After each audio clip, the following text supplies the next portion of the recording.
மூணாவது முறையா ஒன்றியத்தோட ஆட்சி அதிகாரத்தை நீங்க தானே கையில் வச்சிருக்கிறீங்க. இல்ல நாங்க தெரியாம தான் கேட்கிறோம். நீங்க ஆட்சிக்கு வந்தது ஒட்டுமொத்த மக்களுக்கும் நல்லது செய்யவா, இல்ல நம்மளுடைய இந்த இஸ்லாமிய நண்பர்களுக்கும் இஸ்லாமிய தோழர்களுக்கும் எதிராக சதி செய்யவா? மக்களுக்கு உங்ககிட்ட கேட்கறதுக்குன்னு ஏராளமான கேள்விகள் இருக்குது.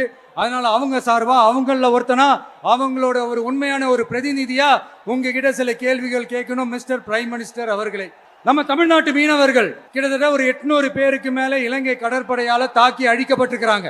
அதை கண்டிக்கிறதுக்காக உங்களை பெருசா எதுவும் செய்ய சொல்லல, சின்னதா ஒண்ணே ஒண்ணு மட்டும் செஞ்சு கொடுங்க. இனிமேலாச்சும் எங்களுடைய மீனவர்கள் பாதுகாப்பா இருக்கிறதுக்காக இந்த கச்சத்தீவை இலங்கை கிட்ட இருந்து மீட்டு கொடுத்துருங்க, அது போதும். செய்வீர்களா திரு நரேந்திரபாய் தாமோதர் மோடிஜி அவர்களே? ஆட்சியிலும் அதிகாரத்திலும் பங்கு தருவேன் என்று நீ 1000 முறை காக்கா மாதிரி கத்தினா கூட ஒரு கட்சி கூட உன்னிடம் கூட்டணி வைக்காது. ஏன்னா உன்னுடைய கூட்டம் தற்கூரி கூட்டம், உன்னுடைய கூட்டம் காக்கா கூட்டம், உன்னுடைய முகம் காக்கா முகம் என்று மக்களுக்கு தெரியும். அது மட்டுமல்லாமல் கச்சத்தீவை மீட்டு கொடு நரேந்திர மோடியே என்று கேட்கும் தற்கூரி விஜய் அவர்களே, கச்சத்தீவை தாரை வார்த்த காங்கிரஸோட ராகுல் காந்தியை நீங்கள் விமர்சிக்காதது ஏன்? அது மட்டுமல்லாமல் நீட் தேர்வுக்கு அச்சாரமாக இருந்த காங்கிரஸ் திமுக கூட்டணியை கேள்வி கேட்காமல், முக்கியமாக காங்கிரஸை கேள்வி கேட்காமல் பாஜகவை மட்டும் விமர்சித்து பேசுவதன் அவசியம் என்ன? அது மட்டுமல்லாமல் நீங்கள் பாஜக விமர்சிக்கவில்லை, நீட் தேர்வை கொண்டு வந்தது supreme court. Supreme court NEET தேர்வை ரத்து செய்யவே முடியாது என்று 1000 முறை சொல்லியும் தற்குறி முட்டாளே விஜய், உனக்கு யார் சொல்லிக் கொடுக்குறா அந்த சட்டத்தை? உங்க கூட இருக்கிற வழக்கறிஞர்கிட்ட கேளு, உங்கள் கட்சியில் இருக்கிற வழக்கறிஞர்கிட்ட கேளு, இந்த சட்டத்தை ரத்து செய்ய முடியுமா, இந்த சட்டத்தை நீக்க முடியுமான்னு கேளு. அது மட்டுமல்லாமல் 800 பேர் பாதிக்கப்படுகிறான்னு சொன்னான். ஆட தற்குறி முட்டாளே, பாஜக ஆட்சிக்கு வருவதற்கு முன்னால் 805 மீனவர்கள் கொல்லப்பட்டார்கள். பாஜக ஆட்சிக்கு வந்த பிறகு ஒரு மீனவர் கூட கொல்லப்படவில்லை. இந்த சுய அறிவு, இந்த பொது அறிவு கூட இல்லாத நீ ஒரு அரசியல் கட்சியின் தலைவராக, ஒரு மாநில கட்சியின் தலைவராக நீ தமிழகத்தை மீட்டெடுப்பாயா? இதெல்லாம் கேட்கறதுக்கு உன் கூட்டம் இருக்கிற காக்கா கூட்டம் வேணால் கத்திட்டு கிடக்குமே தவிர பொதுமக்கள் ஒருவர் கூட உனக்கு ஓட்டு போட மாட்டாங்க. இன்று வந்த கூட்டம் கூட காக்கா கூட்டம். நீ பேசுவதற்கு முன்னாலே பறந்து சென்று விட்டது. எனவே காக்கா கூட்டத்தை நம்பி, எப்படி காக்கா கூட்டத்தை நம்பி நீ கட்சி ஆரம்பிச்சிருக்கிற. இந்த காக்கா கூட்டம் ஒரு கல் எறிந்தால் பறந்துவிடும்.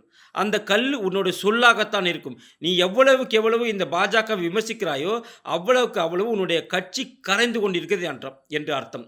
நீங்கள் சொல்கிறீங்க, என்னென்னு சொல்கிறீங்க, டிஎம்கேக்கும் உங்களுக்கும் தான் நேரடி போட்டு. அதான் எங்களுக்கு தெரியுமே, நீங்கள் டிஎம்கேவோட பி டீம். ஏ டீமும் பி டீமும் சண்டை போட்டானா தான் சி டீம் உள்ளே வர முடியாது. அதுக்காகத்தாண்டா நீ கட்சி ஆரம்பிச்சுக்கிற மானங்கட்ட தற்கூரி விஜய் அவர்களே. நீங்கள் நினைத்தது என்றுமே நடக்காது. நீ திமுகவை தொடு, யாரும் ஒன்று கேள்வி கேட்க மாட்டான்.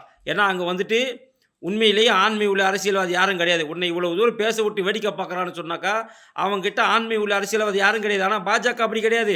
நீ பாஜகவை தொட்டா என்று சொன்னால் உண்மையிலே சொல்கிற அந்நிய கைக்கூலியே, கிறிஸ்தவ கைக்கூலியே, உனக்கு விரைவில் சாவு மணி ரெடி. அது மட்டுமல்லாமல் நீங்கள் நரேந்திர மோடியை உல்லாச பயணம் என்று சொல்லும் நீங்கள் நீங்கள் என்ன பண்ணுறீங்க? இப்போ நீங்கள் என்ன கேரவனில் இல்லாமல் நேராக வந்துட்டீங்களா? உங்களுக்கென்று 100 கோடி செலவில் ஒரு கேரவன், அந்த கேரவனில் தங்கியிருக்கிறீங்க. ஒரு நாளைக்கு முன்னாடியே வந்து சொகுசு ஹோட்டலில் தங்கிட்டீங்க. ஆனால் தொண்டர்கள் எல்லோருமே எங்கே இருக்கிறான்? வெயிலில் வாடி ஒரு நிழல் பந்தல் கூட இல்லை. ஆனால் அவங்களுக்கெல்லாம் ஒரு நன்மை செய்யாமல் நீ சொகுசு வேனில் வர்ற, நீ வந்து சொகுசு ஹோட்டலில் தங்குற. சொகுசு ஹோட்டலில் தங்கிட்டு கஷ்டப்படும் அதாவது ஒருத்தன் கார் கூட போயிடுச்சு. ஒரு கொடி கம்பத்தை கூட சரியாக நிறுவ தெரியாத நிர்வாகிகளை வைத்துக்கொண்டு நீ எல்லாம் பிஜேபியை பற்றி பேசுனா என்ன அர்த்தம்? இந்தியா முழுக்க கோடிக்கணக்கான கொடி கம்பங்களை நிறுவிய கட்சிக்கிட்ட போய் ஒரு கொடி கம்பத்தை கூட நிறுவ வக்கு இல்லாத உன் கட்சியெல்லாம் பேசலாமா? பாஜகவை பற்றியோ நரேந்திர மோடியை பற்றியோ?